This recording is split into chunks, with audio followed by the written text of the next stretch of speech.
I've never liked the third baseman shifting to first base. I never liked it. I know it's been around baseball forever, but it's been taken advantage of by a lot of these managers in baseball. And I think now that the shift is gone, I think it'll open up the offense. And some of these players, even Joey Gallo, might have a better offensive season this year because there is no more shifting. Well, sure. But first of all, I'm always, I'll be honest with you. Whenever baseball makes a rule change, I'm always vehemently against it. For example, the intentional walk, right? All of a sudden it becomes the automatic walk. What did you take away from us? Well, you took away Miguel Cabrera reaching over the heart of the plate and swinging at a intentional walk pitch and knocking it for a walk-off single, right? That's what we lost. What did we gain? Well, you saved 1.54 pitches per game. That's the numbers. Not per team. 1.54 pitches per game. So that comes out to be about 1 minute and 3 seconds per game that has been saved. Congratulations, Rob Manfred. You're an American hero. American math, everybody. He is an American hero. Yeah. Soon to be Theo Epstein's job, by the way.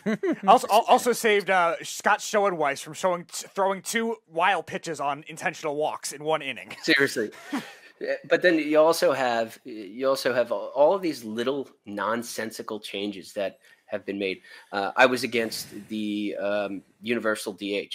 Did I notice that Major League Baseball didn't have pitchers hitting last year? No, not really. Honestly, I didn't. It at first, sure, but then it kind of became an afterthought. Do I care? I did then. Now, after seeing it, I realized I was probably overreacting. It's not that big of a deal. I really don't give a shit. What does that tell me? Well, it's another stupid, useless change. It doesn't make a difference. It doesn't bring any excitement to the game. And now we're going to have bigger bases. Does this mean that players are going to steal bases more frequently? Well, maybe, because what they're going to do is reach the base faster by about 0.0154 seconds. I believe that's what I had it out to. Because the bases are going to be like 1.5 inches closer to each other, which is complete nonsense just based on the size of them. It doesn't, these changes, they're nonsensical, and it's like, it's making changes just to make changes. The 3 batter minimum. Okay. What did you do? You removed lefty specialists. Now, when you're making these changes, there should be secondary and tertiary changes to the game. The one that I recommended, okay, we're taking away we're adding the universal DH, right? So in American League games, typically you're looking at about 0.5 pinch hitters. This is in the past when National League did not have pinch hitters.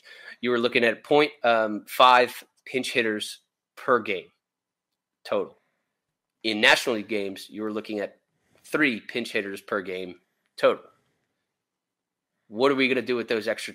Like, there's 2.5 roster spots there, 1.5 per team, or 1.25 per team. What are we going to do with those?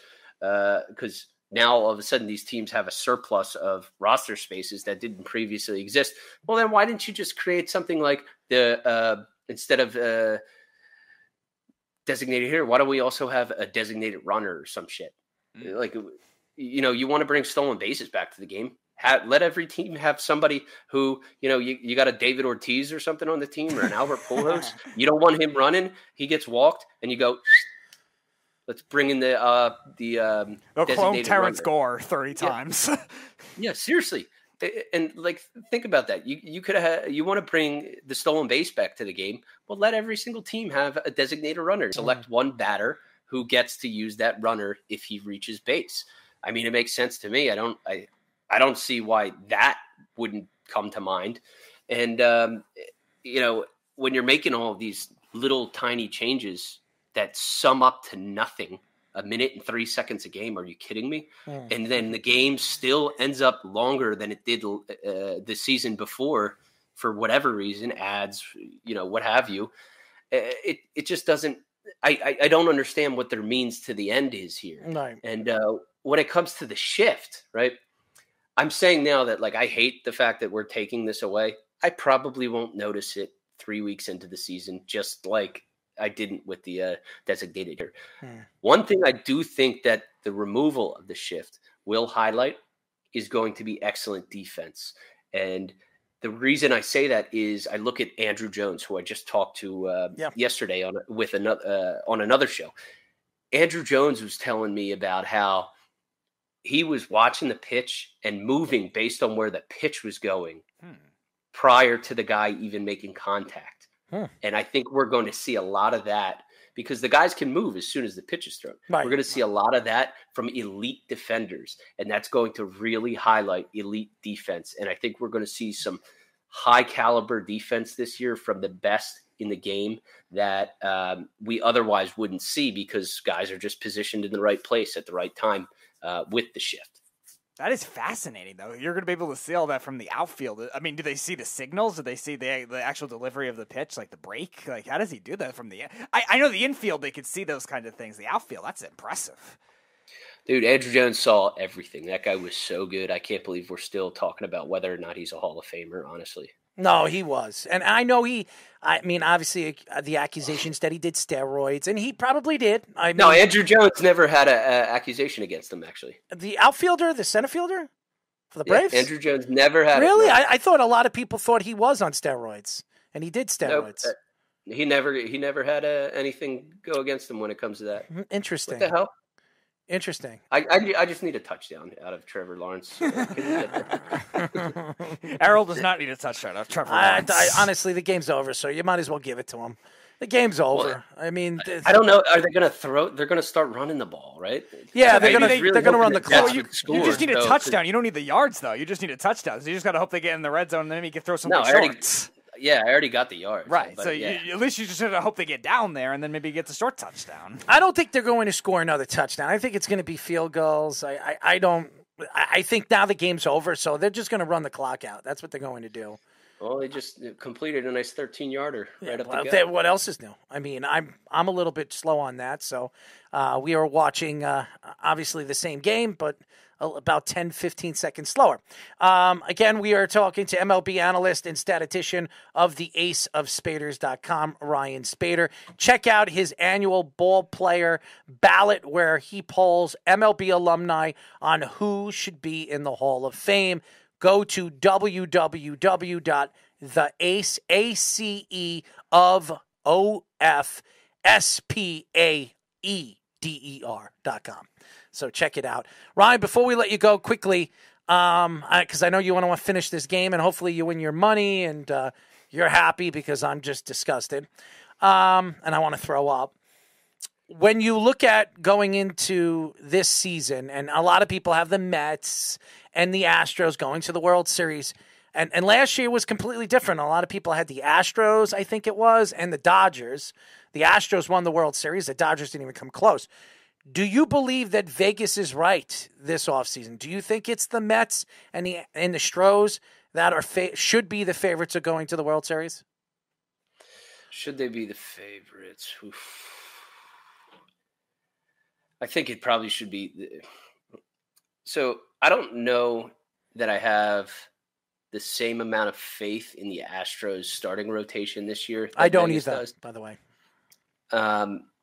I think that they got some really good performances from some young guys who are stepping up, especially in McCullers' absence, because, I mean, I'm biased because he's my boy, but I think he's absolutely filthy.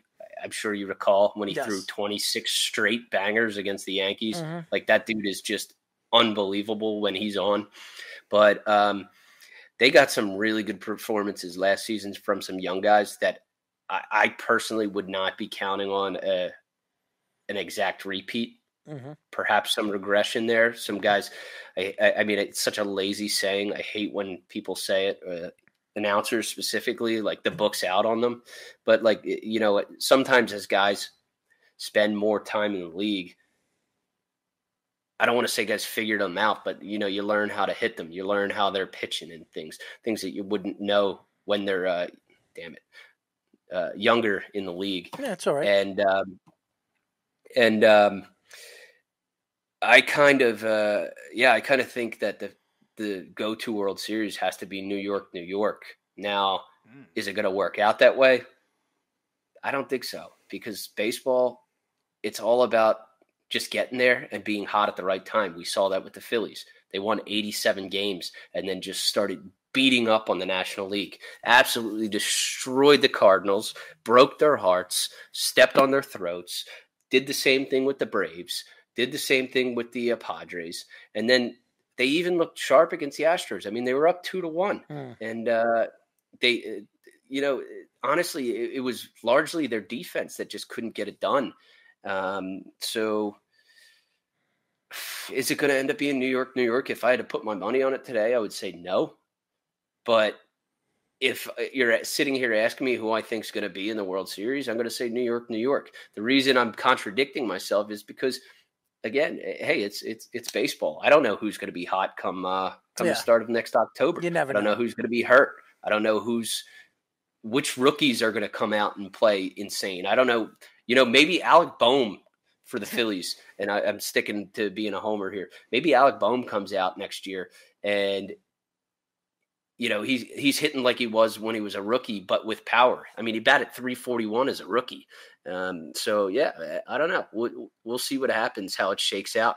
But as of right now, as of today, December 22nd, yeah, it's New York, New York, in my opinion. All the hype of New York, New York, just for a Mariners-Padres World Series. That's what'll happen. Seriously. Well, Ryan, we really appreciate you as always. We'll get you on as the season progressively moves forward, as we know what the rosters are going to be. Maybe the Yankees could. Obviously, they're interested in Brian Reynolds. Could have Brian Reynolds on this team as their left fielder. Who knows? They already said that they're not done. Hal Steinbrenner said he's not done, but you never know. You just never know. And maybe the Mets aren't done. Maybe the Stros aren't done. They added Jose Abreu, so it's going to be interesting. It's still not over. The offseason is still not over. But we really appreciate your time. By the way, fans, go to aceofspaeder.com and check out Ryan, yes, check out his annual ball player ballot where he polls MLB alumni on who should be in the Hall of Fame. And we really appreciate your time, bud. Yeah, guys, I love doing this. Please have me back on soon. I love shooting shit with you guys. We will. Yeah, I wish I would have remembered, because then I would have cracked open a beer, because that's the way baseball's supposed Just to be. Just don't do it with the amphetamines and you're good. Yeah, that's right. Amphetamines were just as bad as steroids.